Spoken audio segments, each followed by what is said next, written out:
گرامی نبی عمر کی مولا حسن کی آپ نے فرمایا یہ میرے نانا جان کا ممبر ہے، آپ میرے نانا جان کے ممبر سے اتریے.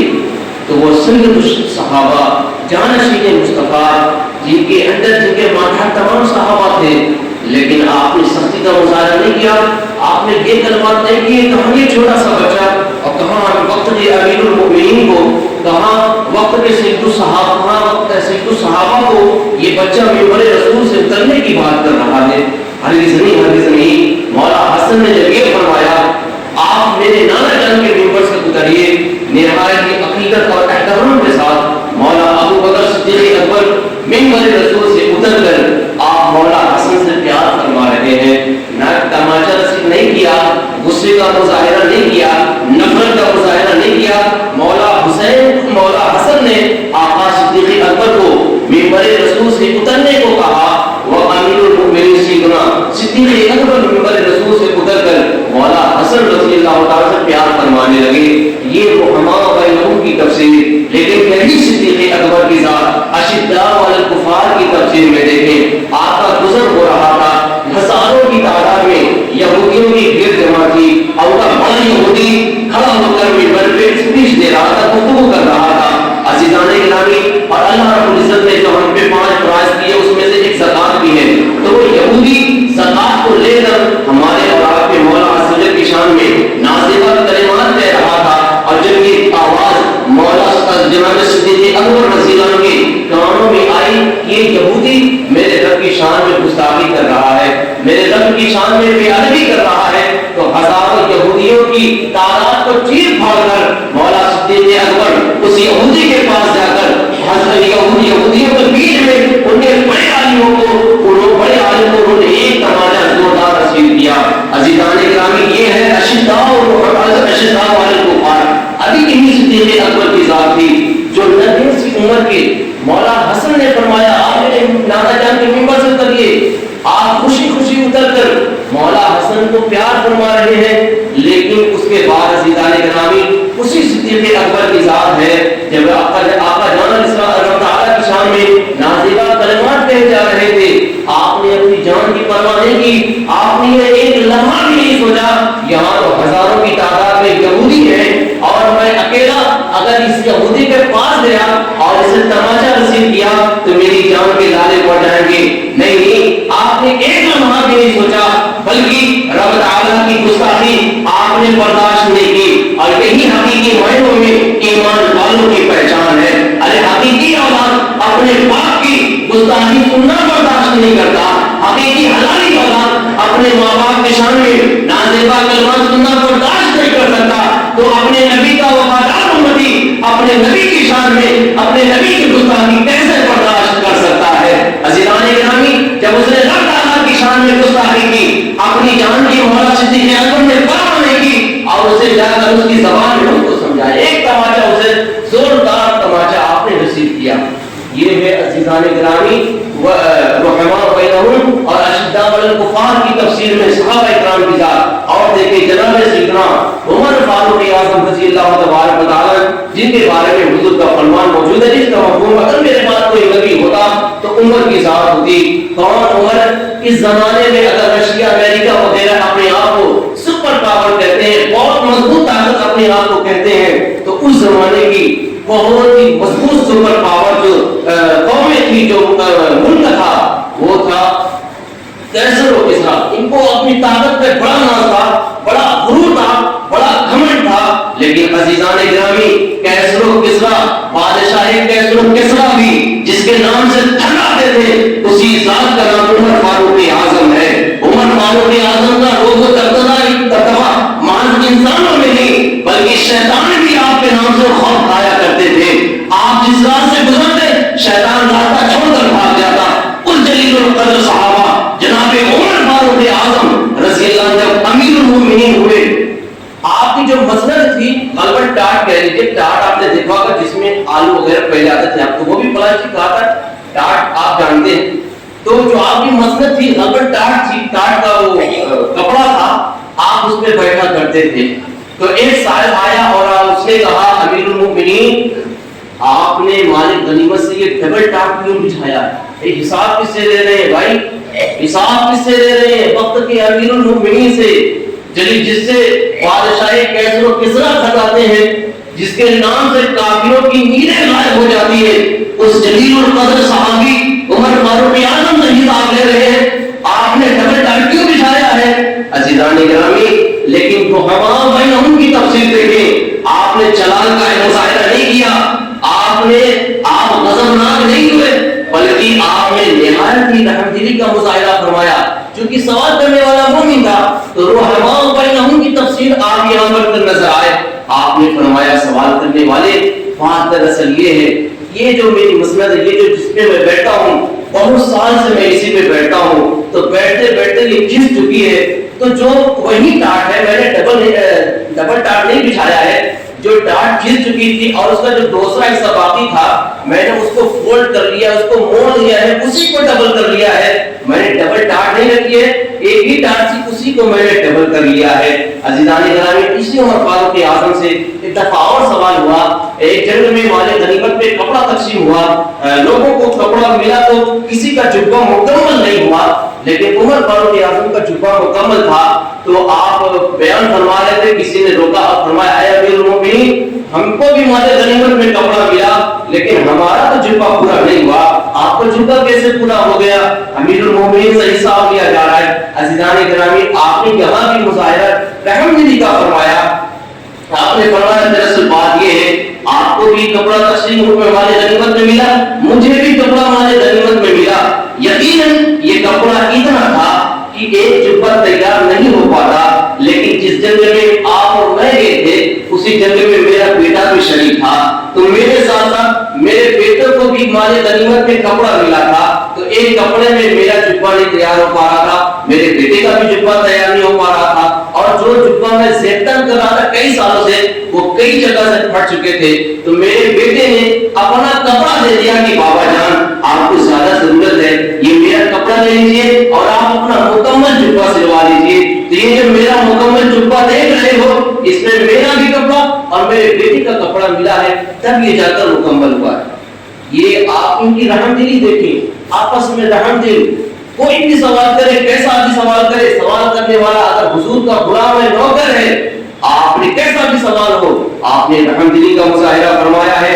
صحابہ اکرام کی رحمدلی، عزیزان گرامی، عثمان غنی ذوالفضل نے رضی اللہ تعالی نے ہزاروں کروڑوں کی تعداد میں اپنے والد اپنی ذات سے خرچ کر پورا خرید کر مسلمانوں پہ وقف کیا۔ رحماء بینہم کی تفصیل، جب مکہ المکرمہ کے صحابہ مدینہ الرسول ہجرت کر کے گئے تو یہ جو مہاجرین صحابہ تھے، انہوں نے اللہ و رسول کے دین کی خاطر، انہوں نے اطاعت رسول کی فرما برداری کی خاطر اپنے گھر بار کو چھوڑ کر، اپنی اولاد کو چھوڑ کر، اپنے مال و متا کو چھوڑ کر اللہ کی رضا کے لیے ہجرت کر کے مکہ سے مدینہ آ گئے، اور جب مدینہ آ گئے تو ان کے پاس ظاہری کچھ نہیں تھا، تو حضور جان عالمین علیہ السلام نے ہر مہاجر صحابہ کو ایک انصاری صحابہ کا بھائی بنا دیا۔ اب ان انصار صحابہ جو مدینے میں تھے انہیں انصار صحابہ کہا جاتا ہے۔ عزیزان گرامی، اب انصار صحابہ کا رحماء بینہم کی تفسیر میں معاملہ دیکھیں۔ عزیزان گرامی، جب آقا نے فرما دیا فلاں فلاں بھائی ہے، فلاں فلاں بھائی ہے، فلاں مہاجر فلاں انصار، یہ دونوں بھائی ہیں، تو وہ جو انصار صحابہ اپنے مہاجر بھائی مہاجر صحابہ کو اپنے گھر لے کر جاتے اور اپنے کل جائیداد سامنے رکھ دیتے اور فرماتے میرے مہاجر بھائی یہ میری کل جائیداد ہے، اس میں سے جتنا آپ چاہیں لے لیں اور میں جو بچے گا میرا ہوگا۔ یہی تک نہیں، مال و دولت تک بات نہیں، کھانے پینے تک بات نہیں رہی۔ عزیزان گرامی، جن انصار صحابہ کے پاس دو بیویاں تھیں، انہوں نے اپنی دونوں بیویاں سامنے لا کر رکھی اور مہاجر صحابہ سے فرمایا اے میرے مہاجر بھائی یہ دونوں میری بیویاں ہیں، ان میں سے پسند کر لو، جو آپ کو پسند آتی ہے میں اسے طلاق دے دیتا ہوں، آپ اس سے نکاح فرما لیجیے۔ یہ رحماء بینہم کی تفسیر ہے۔ عزیزان گرامی، پوری کائنات میں جو رحماء بینہم کی تفسیر کا مظاہرہ اتحاد، اتفاق، محبت کی سزا جو معیار میرے نبی کے صحابہ نے قائم کیا ہے، پوری تاریخ الٹ پلٹ کر دیکھیں ایسی محبت کا معیار آپ کو کہیں نہیں مل سکتا۔ لیکن وہی صحابہ جب اشداء الکفار کی تفسیر بنے ہیں، 313 کی تعداد میں ہو کر 1000 کو دھول چٹا دیا ہے۔ جنگ خیبر میں اشداء الکفار کی تفسیر دیکھیں، جنگ خیبر میں اشداء الکفار کی تفسیر دیکھیں۔ عزیزان گرامی، تو یہی معاملہ، یہی حکم، یہی ہم پر بھی نافذ ہے۔ جو ہمارے نبی کا غلام ہے، ہم کو بھی اسی کے ساتھ اتحاد کرنا ہے جو ہمارے نبی کا غلام ہے، لیکن جس کے دل میں اگر حضور کی غصہ بھی موجود ہے تو اشداء علی الکفار کی تفسیر بننا ہے۔ عزیزان گرامی یہاں پہ بات روک کر کے بات بڑی اہم بات کرنا چاہوں گا۔ دیکھیں وقت کے امیر المومنین جلیل القدر صحابی سے سوال کیا جائے، ان کے حوالے سے ان کا حساب لیا جا رہا ہے کہ آپ نے پورا جبہ کہاں سے بنایا، آپ نے یہ ڈبل ٹاٹ کیوں بچھایا وغیرہ وغیرہ۔ لیکن عزیزان گرامی آپ ذرا تصور کریں، وقت کے امیر المومنین سے حساب لیتے ہیں۔ آج اگر آپ اور ہم ارے کسی گورنمنٹ آفس کے چپراسی سے بھی حساب ذرا لے کر دکھا دے، اس کے تیور، اس کے چہرے کا جغرافیہ بدل جائے گا۔ وہ بھلا آپ کو حساب دینے کو تو دور، دنیا بھر کی آپ کو گالی دے کر کنارے کر دے گا۔ آپ کو حساب دینے والا نہیں ہے، لیکن پوچھنے والے نے کسی گاؤں کے مکھیا سے نہیں، کسی قصبے کے چیئرمین سے نہیں، آج ہی دنیا پر جس عمر کی حکومت اور بادشاہت چل رہی ہے اس عمر سے پوچھنے والے نے سوال کیا۔ عزیزان گرامی آج آپ کو اور ہم کو اگر کوئی منصب مل جاتا ہے تو سب سے پہلے اگر کچھ اندر آتا ہے تو غرور آتا ہے۔ اگر عزیزان گرامی تھوڑا سا عہدہ مل جائے آج کی تاریخ میں ہمیں تو سب سے پہلے ہم اپنے عزیز وہ جو ہمارے رشتہ داروں میں غریب ہوتے ہیں ان کے یہاں جانا ہم اپنی شان کے خلاف سمجھتے ہیں، ہمارے اندر غرور پنپنے لگتا ہے۔ حالانکہ غرور کی نہایت تباہی بربادی ہے، اعمال کو برباد کر دیتا ہے۔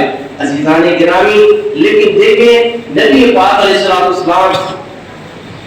کے صحابہ کرام کی عجز و انکساری دیکھیں۔ عزیزان گرامی تو ہم کو جو درس ملتا ہے، ہم کو صحابہ کرام کی جو سوانح حیات سے جو پیغام ملتا ہے، ہر موڑ پر اگر حضور کا غلام ہے، حضور کا عاشق ہے تو اس کے ساتھ رحمدلی کا مظاہرہ کرے۔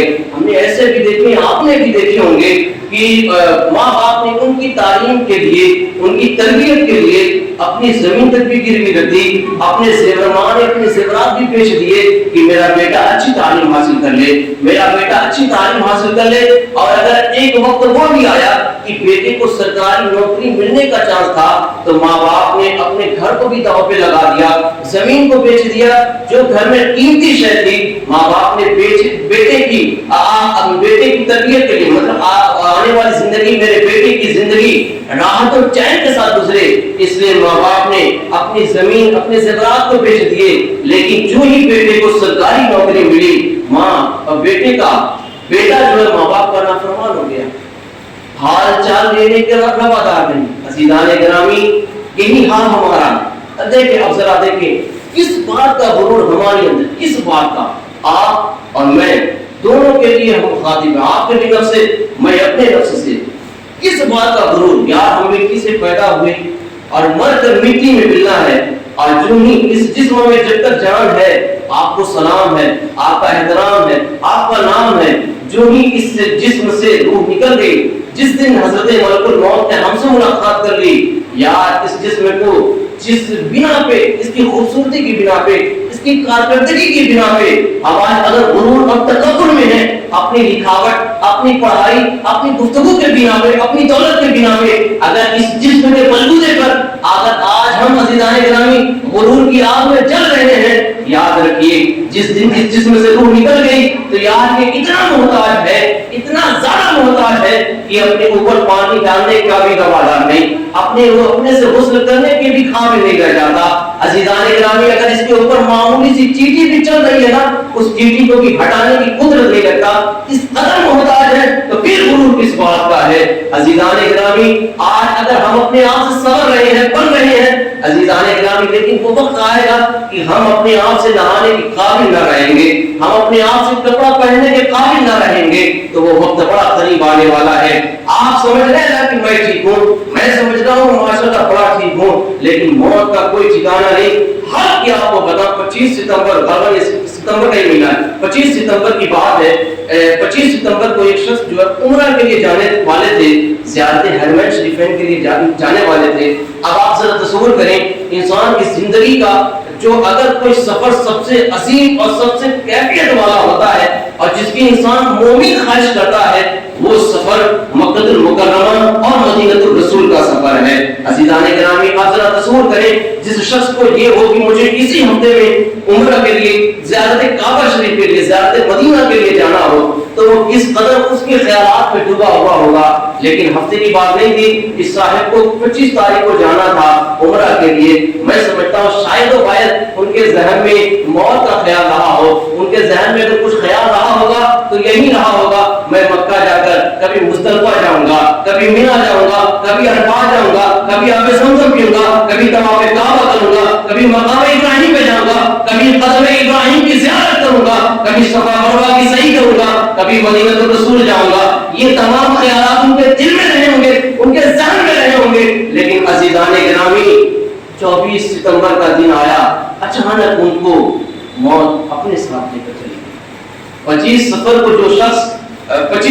کو جو شخص سفر مدینہ کے لیے جانے والے تھے، سفر حرمین شریفین کے لیے جانے والے تھے، 25 ستمبر تو آیا نہیں، 24 ستمبر کو ہی یہ سفر آخرت کے لیے ہمیشہ کے لیے نکل گئے۔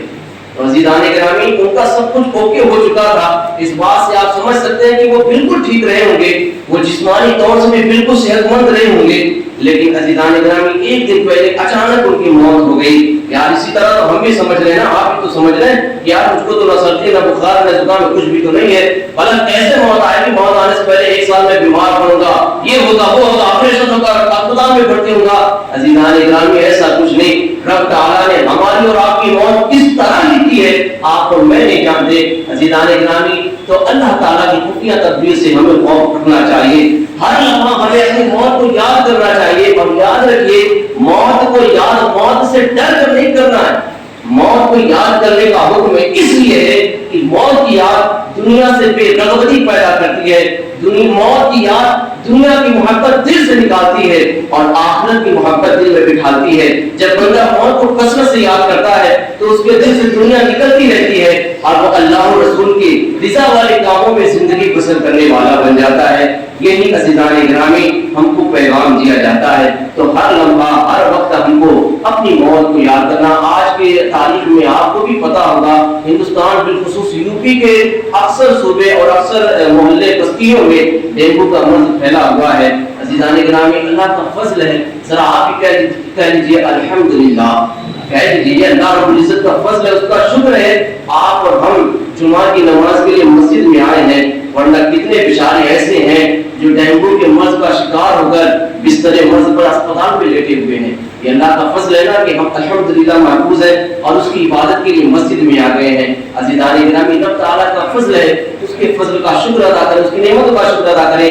ایک بندہ تھا، وہ نابینا تھا، تو وہ کچھ لوگ بچے جو ہے پانی میں نہا رہے تھے، تو وہ بچہ دریا کے کنارے کبھی پانی میں ہاتھ ڈالتا نکالتا، مسکراتا، ہاتھ ڈالتا نکالتا، کھیل رہا تھا، گویا پڑھنا تھا۔ تو ایک بزرگ کا گزر ہوا، آپ نے دیکھا، آپ نے فرمایا کاش اس کی بھی آنکھیں ہوتی، یہ بھی انہیں بچوں میں جو ہے کھیلتا۔ تو انہوں نے دعا کی، مولا اس بچے کی بینائی عطا کر دے۔ اللہ تعالیٰ نے ان کی دعا قبول فرمائی اور ان کو اس بچے کو بینائی عطا فرما دی۔ جو ہی اس بچے کی آنکھ میں بینائی ہے، جیسے وہ دیکھنے لگا، وہ بھی پانی میں گیا۔ اب پانی میں گیا، اس کی شرارت دیکھے وہ تمام بچوں کے سر کو پکڑ کر پانی میں ڈبونے لگا۔ تمام بچوں کے ساتھ وہ شرارت کرنے لگا، شیطانی کرنے لگا، بچوں کا سر پکڑ کر ان کو پانی میں ڈبونے لگا۔